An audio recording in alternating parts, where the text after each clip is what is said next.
Hello guys and welcome back to my YouTube channel. My name is Silo. Please do not forget to subscribe, like and also share this video.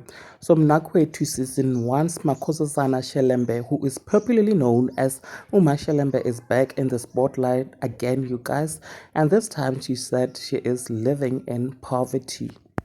Mashelembe won many viewers' hearts and sympathy after seeing how her husband Ulanga and her sister wife Umasithole were disrespectful towards the heavily then pregnant Mashelembe, with many people offering her jobs, donations, and even threw her a lavish baby shower, you guys.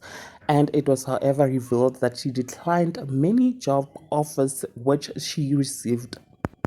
So she recently told the Daily Sun that she has returned to selling alcohol, but her business is not doing well, you guys, and she is pleading for the public's assistance.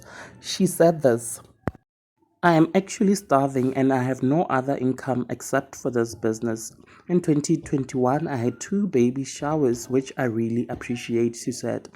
Hundreds of people donated money to me, but I never received a cent. I was referred to lawyers to assist me, but I've never heard from them. Now, there you have it, guys. Please do share your thoughts in the comment section below. Subscribe if you have not yet done so. I will definitely see you on my next upload. Bye.